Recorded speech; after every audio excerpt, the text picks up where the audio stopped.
Brandy செய்திகள். சென்னையை மறந்தா எடப்பாடி? அதிமுக நிர்வாகிகள் குமுறல். ஹலோ ஹலோ ஹலோ மக்களே, இது உங்கள் ஏஞ்சல் அருணா. என்ன பாஸ், தலைநகரை தாரை வார்த்துட்டாரா எடப்பாடி? இதுதான் இப்போ ராயப்பேட்டை அதிமுக ஆபீஸ்ல ஓடுற ஹாட் டாபிக். கொங்கு மண்டலத்துல குறியா இருக்கிற இபிஎஸ் சென்னையை ஏன் கண்டுக்கல? 37 தொகுதிகள்ல அதிமுகவோட நிலைமை என்ன? இதோ அந்த 7 ஜொலிக்கும் பதற வைக்கும் தகவல்கள். 1.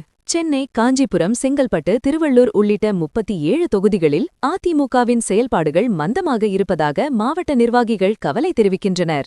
2. கடந்த 2021 தேர்தலில் இந்த 37 தொகுதிகளில் மதுராந்தகம் அதிமுக தவிர மற்ற 36 இடங்களையும் திமுகவே கைப்பற்றியது. இதை மீட்டெடுக்க எந்த பெரிய திட்டமும் இதுவரை வகுக்கப்படவில்லை. 3. கொங்கு மண்டல வேட்பாளர்கள் மற்றும் பூத் கமிட்டிகளில் தீவிரம் கவனம் செலுத்தும் எடப்பாடி பழனிசாமி சென்னை நிர்வாகிகளிடம் 3 மாதத்திற்கு ஒருமுறை ஃபார்மாலிட்டிக்காக மட்டுமே பேசுகிறார் என்பது குற்றச்சாட்டு. 4. நாங்க செலவு பண்ணி வேலை பாப்போம், ஆனா கடைசி நேரத்துல தொகுதி பாஜகவுக்கு போயிட்டா என்ன பண்றது? இதுதான் அதிமுக நிர்வாகிகளின் தற்போதைய பெரிய குழப்பம். 5. வேளச்சேரி, விருகம்பாக்கம், டி நகர் போன்ற தொகுதிகளில் திமுகவுக்கு பின்னடைவு ஏற்பட்டிருந்தாலும் அந்த சூழலை அறுவடை செய்ய அதிமுக இன்னும் களத்தில் இறங்கவில்லை. 6.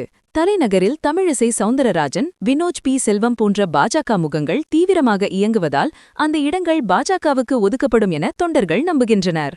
7. குறிப்பாக பெரம்பூர், கொளத்தூர், சைதாப்பேட்டை போன்ற முக்கிய தொகுதிகளில் அதிமுக சார்பில் போட்டியிட விருப்ப மனு அளிக்கக்கூட பல நிர்வாகிகள் தயக்கம் காட்டி வருகின்றனர். கண்ணா, ஊர் முழுக்க பால் ஊத்துறவன் தம் வீட்டுக்கு மட்டும் ஏன் மோர் ஊத்துறான்னு கேக்குற மாதிரி இருக்கு அதிமுகவோட நிலைமை. கொங்குல வேர் ஊன்றுனதும் போதாது, தலைநகர்ல தளிர் விடலனா 2026ல அரியணை கனவு ஒரு எட்டாக்கனிதான். பாஜகவுக்காக பணியாற்றுவதில் அதிமுகவினருக்கு விருப்பமில்லை என்பதும் சீட் பங்கீட்டில் நடக்கும் இழுபறியும் தான் இந்த தொய்வுக்கு காரணம். 2026ல இந்த தலைநகர் அரசியலுக்கு மக்கள் ஒரு பெரிய விசில் அடிக்க போறாங்க பாரு. It's a risky gamble where EPS is focusing on his strength while leaving the strategic capital in a state of uncertainty, boss. சென்னையை அதிமுக மீட்குமா இல்ல பாஜகவுக்கு தாரை வார்க்கப்படுமா? உங்களோட மைண்ட் வாய்ஸ் என்ன? எல்லா எக்ஸ்க்ளூசிவ் பொலிட்டிக்கல் அப்டேட்ஸுக்கும் ஸ்டே டியூன்ட் வித் பிராண்டி செய்திகள். Stay tuned. உண்மையை லவுடா சொல்வோம், பிக்கா சொல்வோம். This is Angel Aruna signing off. Keep watching. Bye bye. ஒரு விசில் போடுங்க பாஸ்.